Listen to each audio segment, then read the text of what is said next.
Jaya Radha Madhava Kunja Bihari Radha Madhava Kunja Bihari Jaya Radha Madhava Kunja Bihari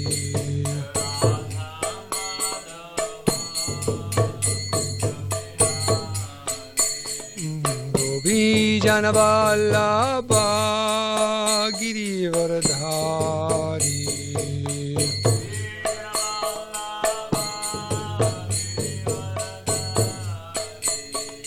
Gopi Janavallabha Girivardhari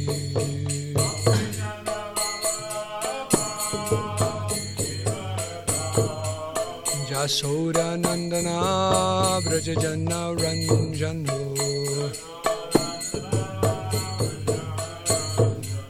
Jasoda Nandana Brajajana Ranjano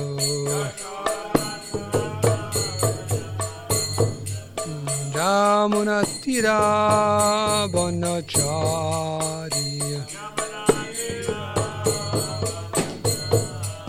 Jamunatira Vanajari Jaya Radha Madhava Kunja Bihari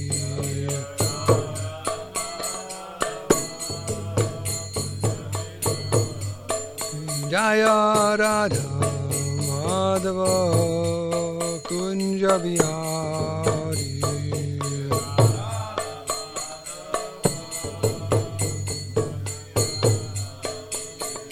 Gopi Janna Bala Bhagiri Vardhari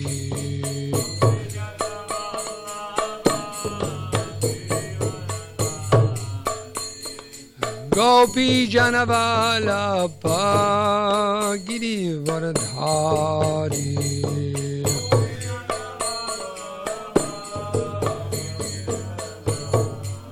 Jasoda Nandana Brajajana Ranjano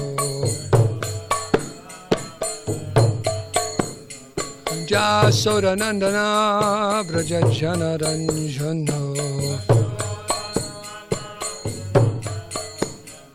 Jamuna Tira Vanachari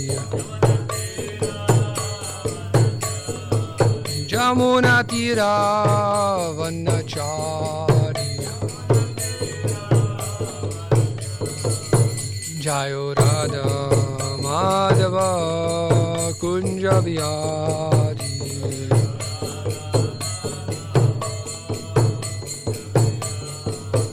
Jaya Radha Madhava Kunja Bihari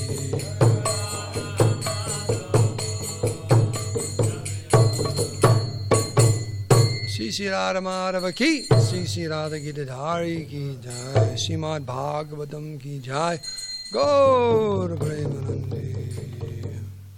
Jai Om Vishnu Bhava. Puri Braja ki jai, Shubhada Shri Maharaj's Divine Grace. Abhay Charana, Ravinda Bhakti Vedanta Swami, Srila Prabhupada ki jai. Jai Paramhamsa Parivraj Gajaja Shudra Sisi Maharaj Divine Grace Srila Bhakti Siddhanta Saraswati Goswami Maharaj Prabhupada ki jai Ananta Koti Vaishnava Vrinda ki jai ISKCON Founder Acharya Srila Prabhupada ki jai Namacharya Srila Haridas Thakur ki jai Prem Jagat Sri Krishna Chaitanya Prabhu Nityananda Shri Advaita Gadadhar Shivasati Gaur Bhakti ki jai Sri Sri Radha Krishna Gopa Gopana Shyam Kund Radha Kund Giri Govardhan ki jai Sri Vrindavan Dham ki jai Shyamadip Navadip Mayapur Dham ki jai Sri Jagannath Puri Dham ki jai Grantara Srimad Bhagavatam ki jai Samaveda Bhakti ki jai Gauravanandi. All glories assemble devotees, all glories assemble devotees, all glories assemble devotees. All glories, Sri Guru and Sri Gauranga. Jamal, could you get something for me? In my green bag that I hang up in the pujari room, my side bag. You open it up, there's my reading glasses. It's a little brown thing, I forgot that. lest I can't see a word here.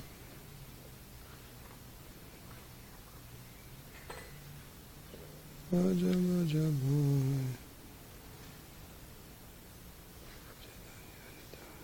we go.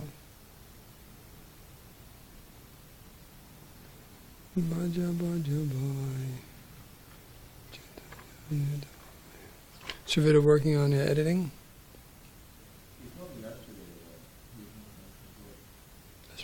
Yeah, that's probably what's going on. Thank you.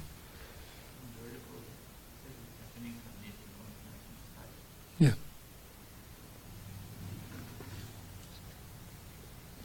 Just gain or loss. All right, there we go. 6. Okay.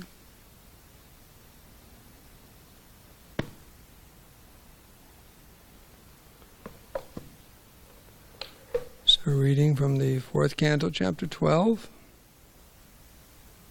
Text 36. Too much.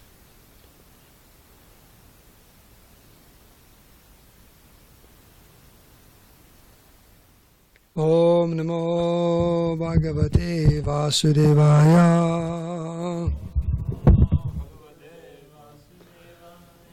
Om Namo Bhagavate Vasudevaya. Om Namo Bhagavate Vasudevaya. Narayanam Namaskijam Naram Chaiva Narottamam Devim Saraswatim Vyasam Tato Jayamudirayat. Is Damodar cooking breakfast? No. Is Santosh?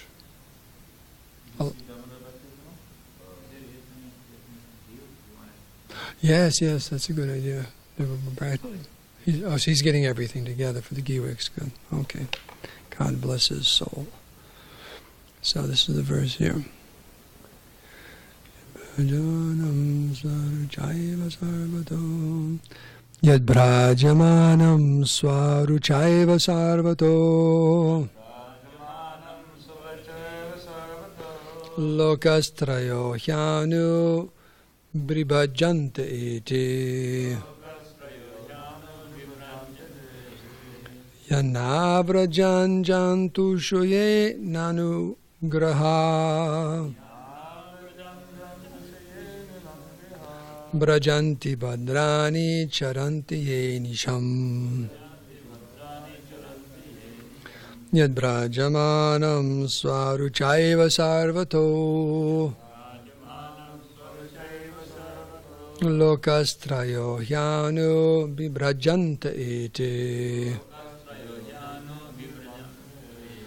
Yanavrajan jantu shoyenanu graha Brajanti badrani charanti ye nisham Yad brajamanam swaruchaiva sarvato Lokastrayo hyanu bibrajanta iti Yanavrajan jantu shoyenanu graha Brajanti badrani charanti ye nisham Yad brajamanam swaruchaiva sarvato Lokastrayo hyanu bibrajanta iti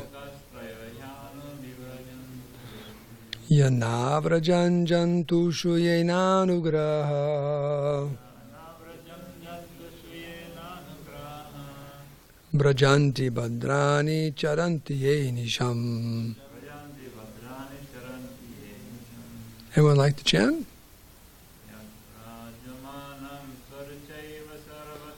Yad brajamanam swaruchaiva sarvato Lokastrayo hyanu brijante iti Yena vrajanjantu shuyena Vrajanti Badrani Charanti Ye Nisham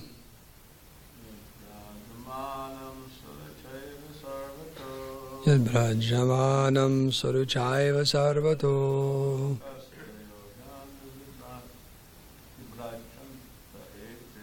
Lokastrayo Yanu Brahente Ete Yana Vrajanjantu Shayenanugraha Vrajanti Badrani Charanti Ye Nisham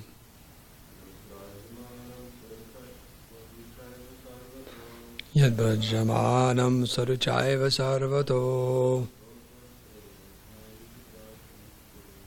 Lokastrayo Yanu Brajante Ete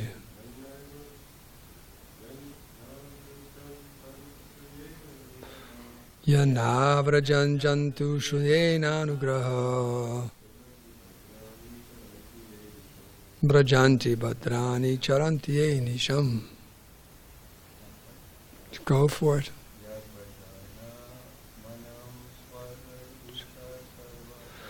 Yad Brajamanam Saruchaiva Sarvato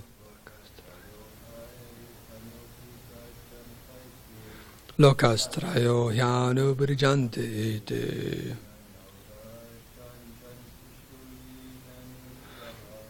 Yana Vrajanjantu Shuyenanugraha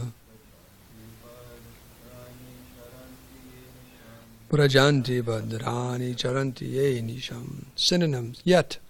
Which planet? Brajamanam. Illuminating. Swarucha. By self-effulgence. Eva. Only. Sarvata. Everywhere. Loka. Planetary systems. Trayaha. 3. He. Certainly. Anu. Thereupon. Bibrajante. Give off light. Ete, these, yet, which, planet, na, not, avrajan, have reached, jantushu, to living entities, ye, those who, ananugraha, not merciful, brajanti, reach, badrani, welfare activities, charanti, engage in, yea, those who, anisham, constantly. Translation of purport by Srila Prabhupada.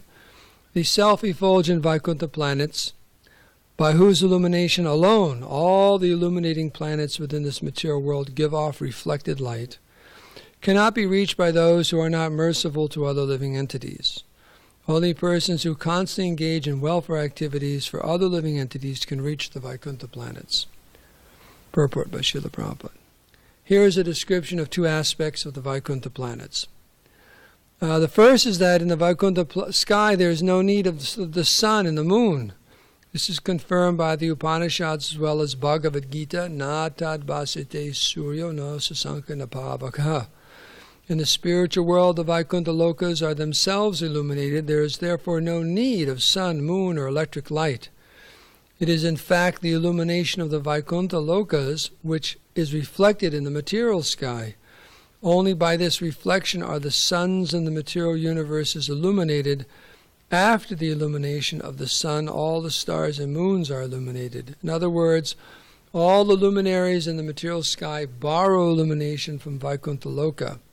From this material world, however, people can be transferred to the Vaikuntha loka if they incessantly engage in welfare activities for all other living entities. Such incessant welfare activities can really be performed only in Krishna consciousness. There is no philanthropic work within this material world but Krishna consciousness that can engage a person 24 hours a day. A Krishna conscious being is always engaged in planning how to take all of the suffering humanity back home, back to Godhead.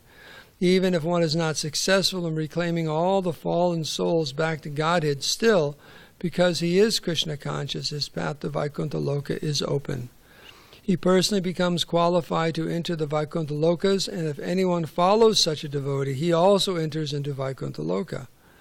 Others who engage in envious activities are known as karmis. Karmis are envious of one another. Simply for sense gratification, they can kill thousands of innocent animals. Jnanis are not as sinful as karmis, but they do not try to reclaim others back to Godhead. They perform austerities for their own liberation. Yogis are also engaged in self-aggrandizement by trying to attain mystic powers. But devotees, Vaishnavas, who are servants of the Lord, come forward in the actual field of work, in Krishna consciousness, to reclaim fallen souls. Only Krishna conscious persons are eligible to enter the spiritual world. That is clearly stated in this verse and is confirmed in Bhagavad-Gita, wherein the Lord says that there is no one dearer to him than those who preach the gospel of Bhagavad-Gita to the world. Om Agyantimirandasya Gyananjana Salakaya Chakshulunvinitam Denata Ismai Sri Gurave Namaha Sri Krishna Chaitanya Prabhu Nityananda Shri Advaita Gadadhar Shiva Sri Gaur Bhakti Vrinda Hare Krishna Krishna Krishna Hare Hare Hare Rama Rama Rama Hare Hare. Excuse me.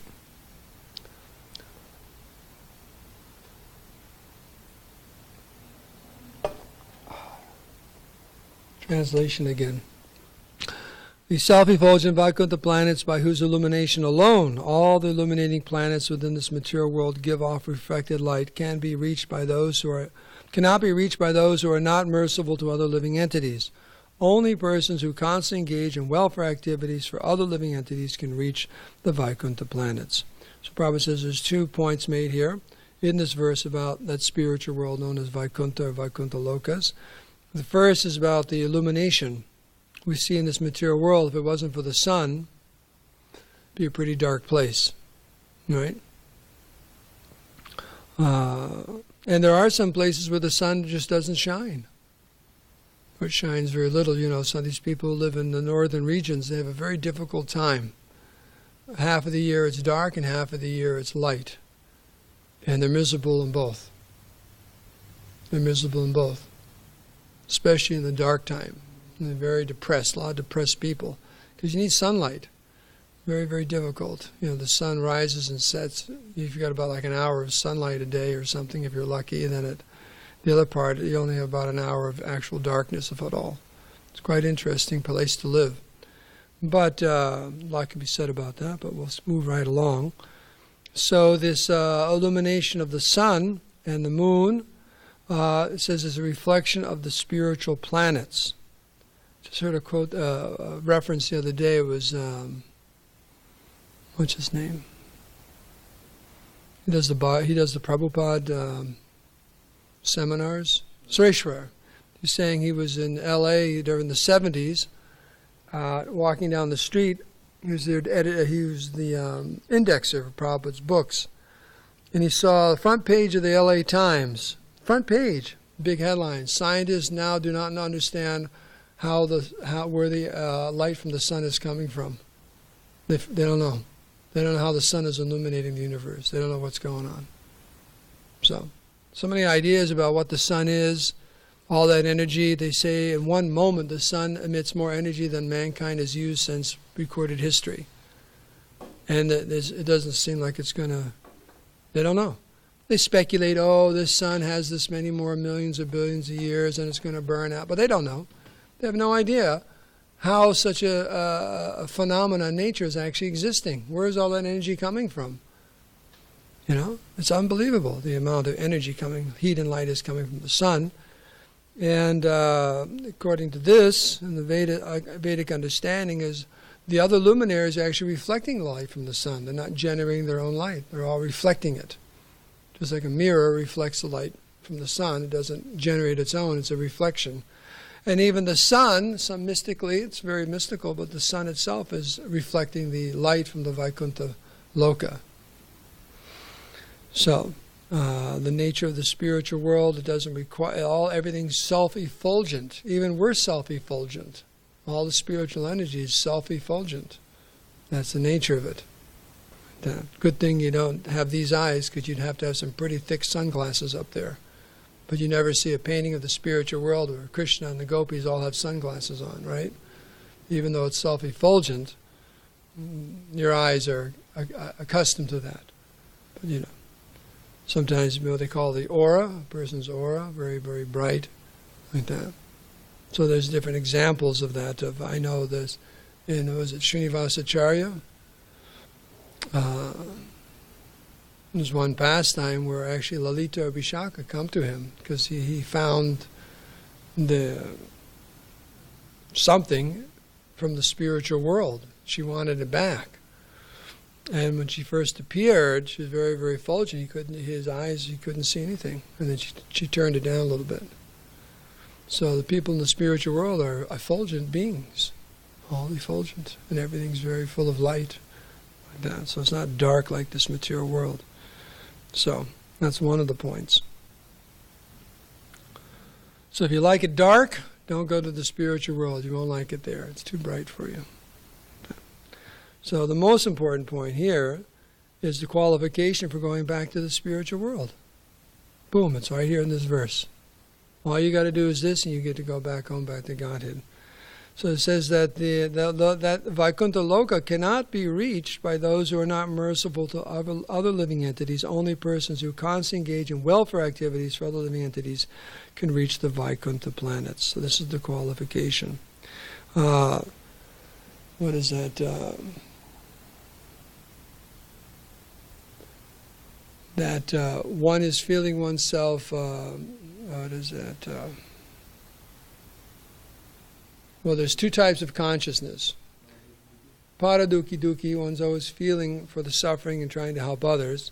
And the material consciousness described in the Bhagavad-Gita is aham bhogi ishwaraham. Right? I'm the enjoyer. Aham bhogi ishwar, I'm the controller. Or sometimes it's known as mameti, I and mine. I'm this body and everything in connection with this body is mine, and I'm going to enjoy it.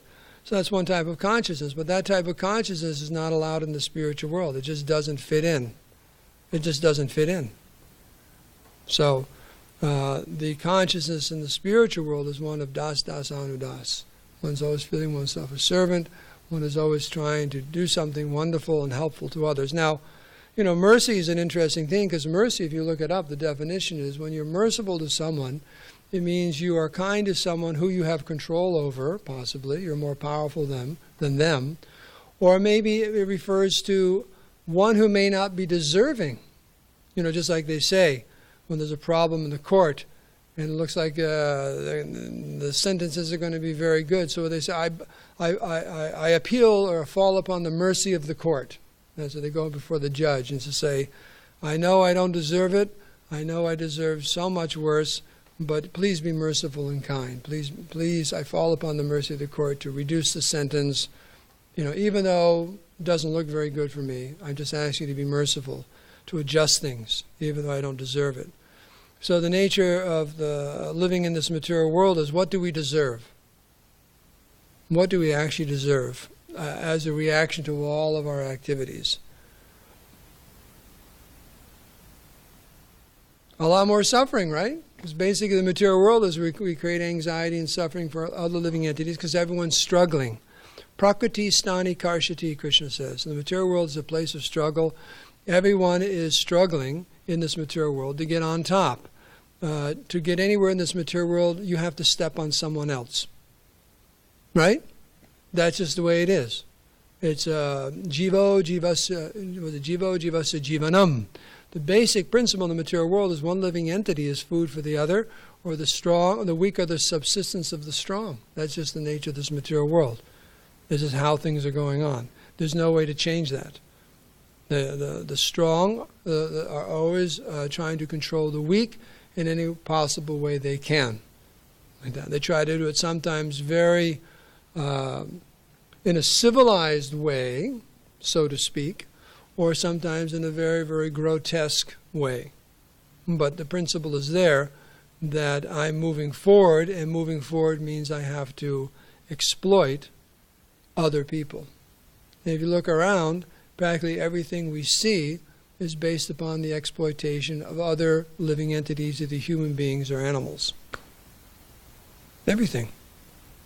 That's just the nature of this material world. Every living entity is, and we are also being exploited for the happiness of other living entities, other people. Did you know that? Just right now, one little example would be inside our body, there's all kinds of living entities that are eating us right now. Did you know that? You got all kinds of bugs, bacteria in your stomach, chewing away on your guts, or you got little worms, you got what's going on there is like a Sunday feast.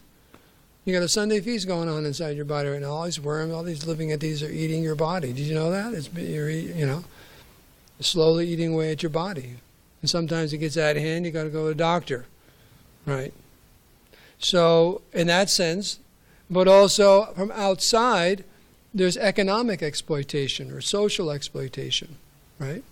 That's going on too. They always talk about the fact that, like in this country, 3 or 4% of the people control most of the wealth.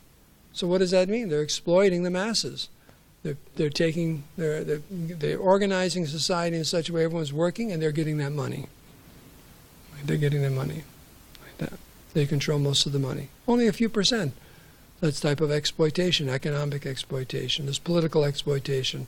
So the basic principle in this material world is one living entity is exploiting another. Like that. Why? For sense gratification. So the opposite of that is the mentality, which is the Vicomte mentality. Because Vicomte means what? Freeing from anxiety. That must mean there's no competition. There's no competition. There isn't any competition because in Vaikuntha everyone knows who's on top. It's Krishna or Vishnu and everyone's the eternal servant of the Lord. So there's no competition. If there's any competition at all, it's a competition who can serve the Lord the best. And devotees always appreciate the service of other devotees. And it doesn't create any kunta or anxiety. It doesn't create any kunta. Actually, it's one very, very happy. Like that. And just like sometimes the cowherd boys in Krishna book probably use the expression, well done, well done. Appreciating each other's dancing. Krishna's appreciating the dancing of the cowherd boys. The cowherd boys are appreciating how Krishna and Balaram are dancing. They say, well done, well done. Like that. They sincerely appreciate the activities of others. So, Prabhupada says here, Krishna conscious being is always engaged in planning how to take all suffering humanity back home, back to Godhead. That's the hallmark of the Vaishnava. And you can say, well, there's so many different spiritual paths, but if you look, as Prabhupada's pointing out here in the purport, that may be there, but the Vaishnava is the most exalted because of this one reason. The others aren't so much concerned with the suffering of other living entities. They're not. They can't be. Well, of course, you start at the very bottom. It says here, the karmis, which we discussed earlier. Karmi means the fruit of worker. One identifies with the body. He's trying to enjoy as much sense gratification as material world. Even in a pious way, if one's a karma kanda section of the Vedas, still, the one is really not concerned with the suffering of other living entities. The real problem, which is the jiva is stuck in this material world. Just examples given, many different examples given. One is the prison house. If you're in the prison, just like we do this play, I recommend you do the play First Class, Second Class Prisoner. You know that play? Are you familiar with that play? First Class, Second Class Prisoner? What it is, there's 2 prisoners in the play. One is just a street rat, kind of a criminal, so he's got a horrible cell, right? And the other one is like a white-collar crime, like that, so he's got a nice cell, all kinds of facilities and everything like that. And the play goes that the low-class prisoner, he carves a gun out of a bar of soap. And he somehow gets out of his cell. I remember Dhruv Maharaj. Did you ever know Dhruv Maharaj? He was the cop. It's funny, when he came in for the play, he came in from the play this way. He had like a police uniform on, Badrio says, and a few people went out the side door.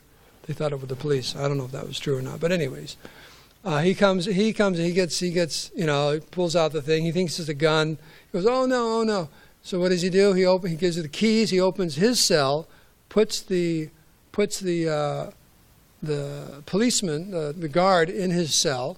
Instead of leaving the prison, he goes around and unlocks the key, the cell of the nice prisoner, and tells him to get out and get in his, and he goes into his.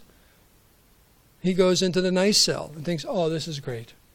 I live this stinky, rotten cell over here with a toilet that's overflowing and a little light bulb. This guy's got fancy TV and furniture and all that.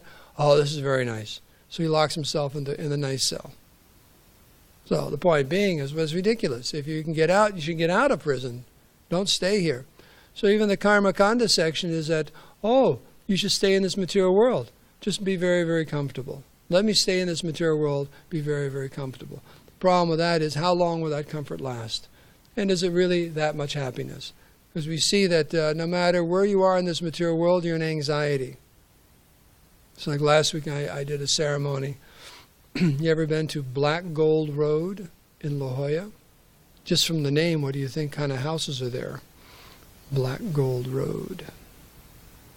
Very nice house. They're not houses. They're estates like that, overlooking the ocean and so on. So I went there, but I went there for a shraddha. That means the father passed away. He died. So it doesn't matter how wealthy you are, or this or that, birth, death, disease, and old age affect everyone. People are getting old, people are dying, people are suffering in so many different ways. So it's just the nature of this material world. And then you have, this is the karmis and the jnanis who are better. Maybe they're not engaged in sinful activities, but they're not really concerned with helping other living entities. They're engaged in their own spiritual life. They sometimes move away from the general mass of people, and they're engaged in their own spiritual activities. And they have the philosophy that the well doesn't go to the thirsty go to the well. You know that philosophy? In other words, if you're interested in spiritual life, you'll search it out. We don't have to go and give it to anyone. And then you have the yogis who are in the same boat. They're very concerned about their yogic perfections and so on, but as far as suffering humanity, you won't find that. You won't find that.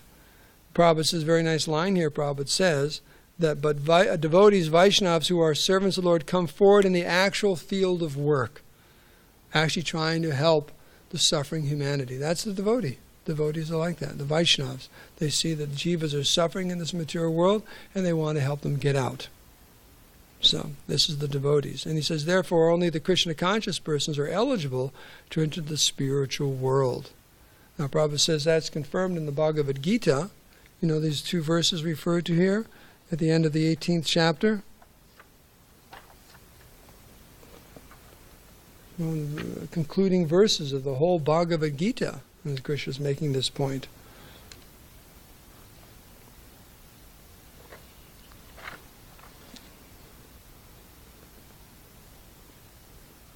So first he says, for one who explains this supreme secret to the devotees, pure devotional service is guaranteed, and at the end he will come back to me.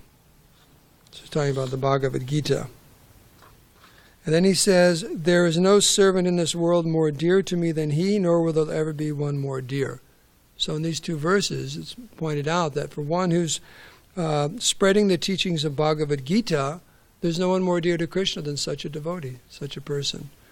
And then it says the pure devotional service is guaranteed, and at the end he'll come back to me. So Krishna is promising for someone who's engaged in the welfare activities of spreading Krishna consciousness, these are the benedictions, pure devotional service, and at the end such a person, such a devotee will come back home, back to Godhead. Now Prabhupada makes the point here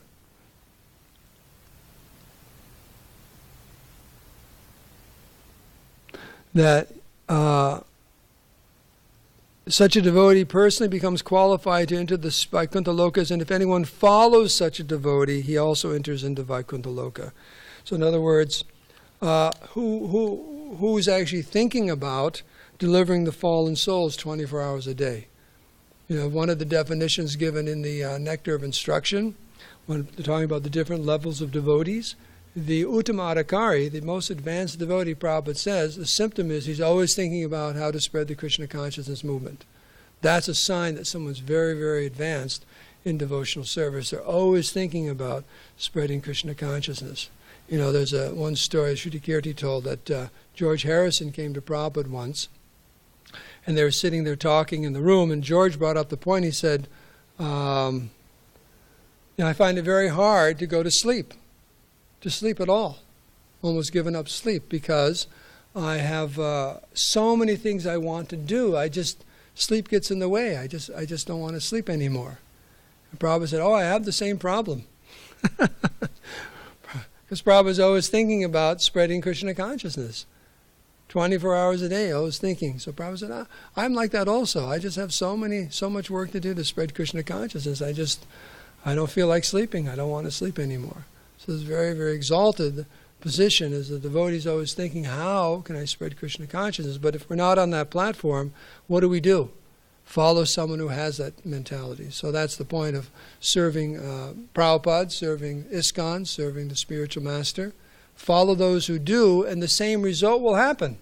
Now we're going to find that out just in a few verses where we talk about Suniti, Dhruva Maharaja's mother. Prabhupada brings out the point that even though she wasn't able to engage in all the austerities that Dhruva Maharaj did, as the mother, she gave the indication what he should do. And just for that, she was delivered. Just for that, she was delivered. So somehow or other we can connect ourselves with the devotee who's spreading Krishna consciousness all over the world. Somehow or other connect ourselves, be part of it. Prabhupada said be a nut and bolt in the Krishna consciousness movement. As long as you fit in somewhere and be part of the machine, you get the benefit. We all get the benefit. So that's what we're trying to do, is become a useful part of the Sankirtan movement. And there's many, many different ways you can do that. We can all do that. But the conscience is very, very important. Always to remember and always contemplate, how am I fitting into, how am I helping the preaching movement? That's always the bottom line. The preaching movement. Preaching means the distribution of literature, Prashadam, the holy name, right? How to deliver the conditioned souls. So how do we fit in? And there's many different ways that we can fit in, but always seeing like that. We always see how we're connected, and whatever our service is, doing it to our utmost, as best as we possibly can, then we become qualified. Then we become qualified like that. So, but this is a very powerful statement in this verse here. It can only persons, so it can't be reached unless one's merciful, and only persons who constantly engage in welfare activities can reach Vaikuntha Loka. That's just the mentality. That's the mentality of the Vaikuntha people. That we wouldn't even want to be there. Right? Won't fit in. They said, why didn't Krishna just take me back home, back to Godhead now? Because we wouldn't fit in. It's like, wait a second. We'd be thinking about ourselves. So we have to become completely purified, non-envious, like that, always kind and merciful, have all these good qualities. Then we fit in. Birds of a feather flock together. Just like, do you like hanging out with a bunch of drunks? Do you think you fit in? No, you just don't fit in. You don't fit in. And they wouldn't fit in with a bunch of devotees. Right? Sometimes you have a drunk show up. You ever seen drunk show up here? Right, he's our bouncer here. Like that. They don't fit in. Well, they're kind of nice for a few minutes, and then all of a sudden they go off. So you just got to escort them off the property. They just don't fit in. They just don't fit in. So that's extreme, but that's the point. Birds of a feather flock together. So we have to always be this para-duki-duki, always being very, very, learning how to become very, very kind and merciful to all living entities. And the real basis of that is Krishna consciousness. It's not something else. Just being kind to someone on the material platform, that has its benefit, it has its merit, but that's not what's being referred to here. True gave a class once, and he said, nowhere in the Bible do you find, because Christians talk about being nice and going back to heaven, he said, nowhere in the Bible will you find any verse that says just by being a nice person you go to heaven. It's not there. It's a concoction of just being nice. You have to do a lot more than being nice to get to heaven, to get to the spiritual world, just being nice. And also, being nice is a relative term. Today, people's idea of being a good person or a nice person is quite different than it was 50 years ago, 100 years ago. Right? What nice is. Buy everyone a beer. Is that nice? Hey, he's a nice guy. He bought us all beer. Right? Another round for my buds, right? My friends. Oh, he's a real nice guy. Every Saturday night he buys us all beer. Is that a nice guy? So, The real compassion and kindness is Krishna consciousness. It's absolute. So to give someone some Krishna consciousness, that's being very, very nice. It's beyond nice. And that. And the bottom line is what's pleasing to Krishna, what's pleasing to Guru and Krishna. Like that. That's the bottom line. So it's already 8:31. I've gone over. That wasn't very nice of me, was it? Sorry, I should be more compassionate and kind and merciful. Any questions or comments on this integral understanding of how do we get back home, back to Godhead? Is Krishna consciousness and being kind and merciful to others, they're synonymous. What does it mean to be a devotee?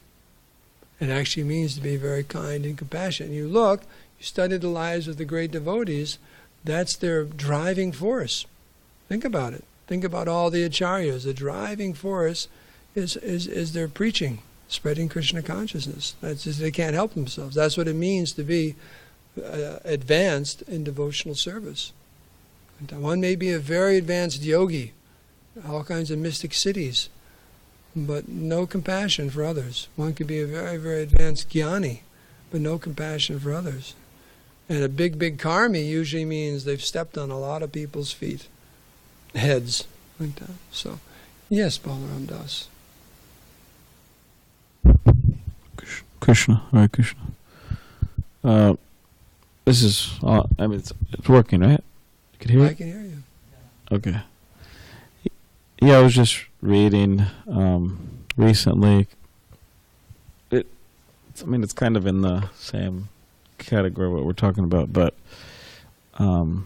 you reminded me because you had that 26 qualities of a devotee there. Mm-hmm. And sometimes people, and sometimes also devotees, they criticize other devotees, and specifically about not having good qualities. It says, or you could say lacking in having certain qualities that they would expect a devotee to have. And I was reading recently in the Nectar of Devotion, and also in the purport to that verse in the Bhagavatam, it says that materialist doesn't have any good qualities. They're just riding on the mental platform, and the devotee has all good qualities. And in that purport in the Bhagavatam, it says that Prabhupada makes a point that a pure devotee has all those good qualities. If one's not a pure devotee, then not all those qualities are there. But also in the Nectar Devotion, it was being stated in the verse that all of these good qualities naturally manifest, and it doesn't just say in a devotee, but it says for one who's extremely attached to Krishna. So I thought that was an interesting point, because it's not just like, automatically they develop, but necessarily, but if someone's extremely attached to Krishna, then they'll develop. But yeah, the question I wanted to ask was that, because there's this idea of preaching, and then, sometimes we're just not inspired to do that, for whatever reason. And why is that? And another thing is that, maybe you could comment on this idea of my brain's not working. I'm forgetting now. This idea of preaching to just to non-devotees, and then preaching to devotees. Because Prabhupada spent a lot of time preaching to devotees. Also non-devotees too, so maybe you could comment on that as well, and practically applying that in our lives. So yeah, two questions there, eh?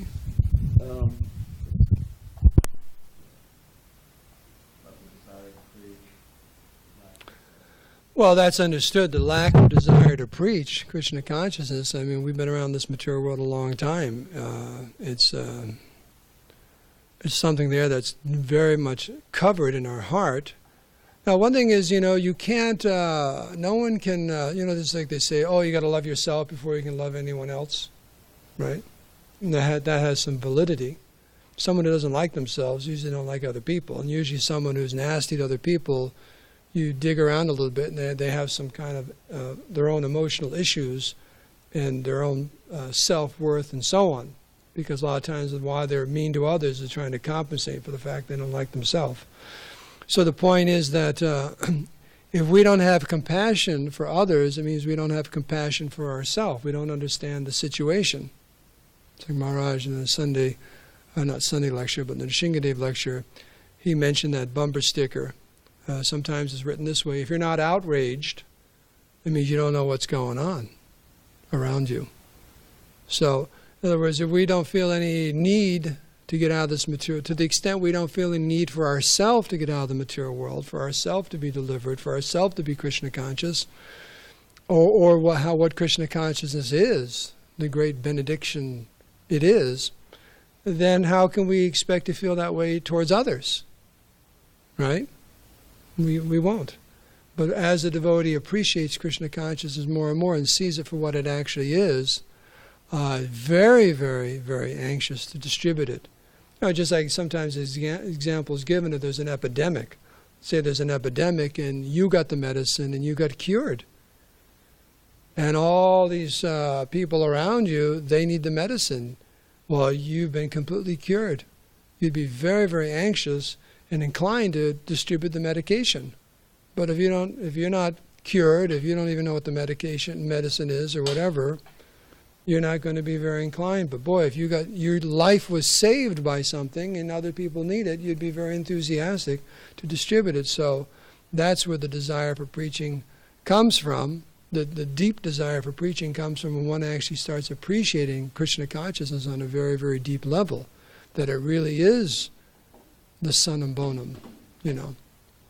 And if we don't have that feeling, then associate with those who do. Associate with those who do.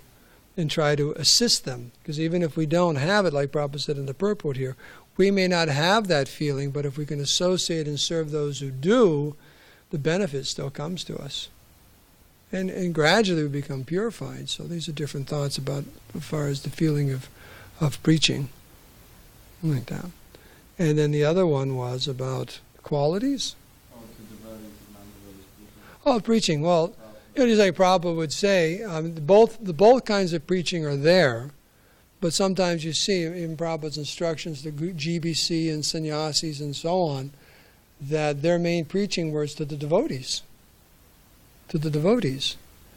You know, because newer people, their questions sometimes are very elementary and this and that and so on, and other devotees can take care of that as one gets more and more advanced. Not that you don't preach to anyone, but preaching to devotees is very, very important. So there's a balance there. There's one should never say, oh, this person's below me, I can't preach to them. Something like that. But, the devotees need to be preached to. And advanced devotees need to do that type of preaching. Is very, very, very, very important. Like that. But both preaching is there. Both kinds of preaching are there. One should always be very kind and merciful to all living entities. But as one becomes more and more advanced, one will find himself preaching to the devotees. Like that. The devotees. That's why Ramapati is going to give Bhagavatam class tomorrow. And the day after that, Janardhan. And the day after that, Damodar. And the day after that, Jamal. Huh? Who cares? Who cares? So. Okay. I just testing, pushing a little bit, just seeing what the reaction is. Everyone's flipping out. Okay. So we can end here. All glories to Srila Prabhupada.